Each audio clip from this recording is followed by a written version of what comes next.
randomly select 3 cards from a standard 52 card deck without replacement. Without replacement means when you select the first card, you keep it, and then you select the next card and keep that one, and then you select the third card and you keep them all. That's without replacement.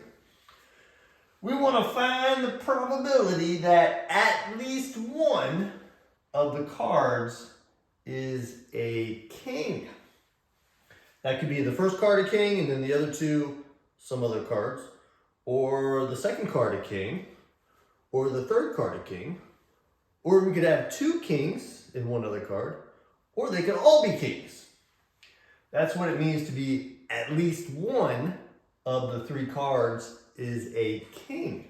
Now there's a lot of possibilities, so it'd be kind of hard to try and figure out all the possibilities, like a king, ace, ace, king, ace 2, king, ace 3, king 2, 2. There's a lot of possibilities.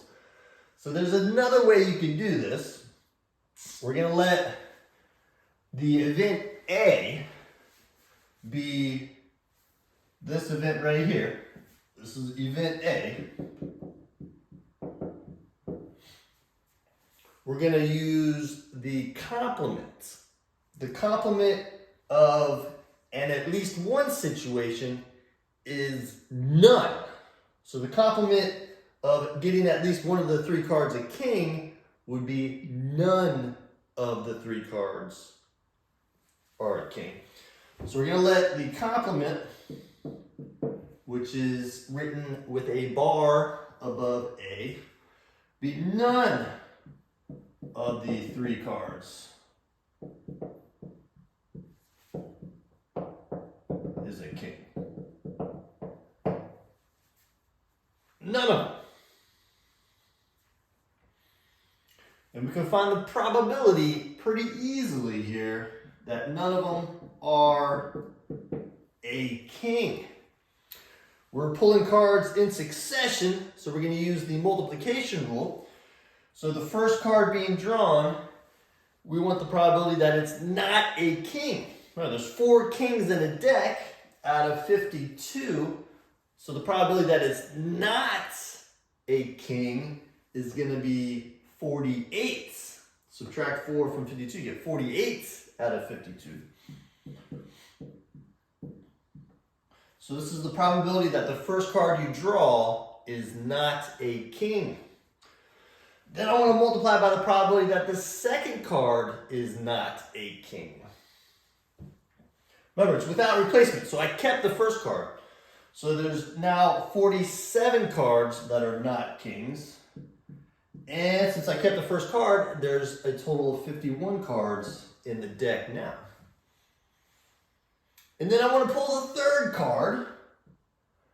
The third card, I also don't want it to be a king. So now there's 46 cards in the deck that are non-kings.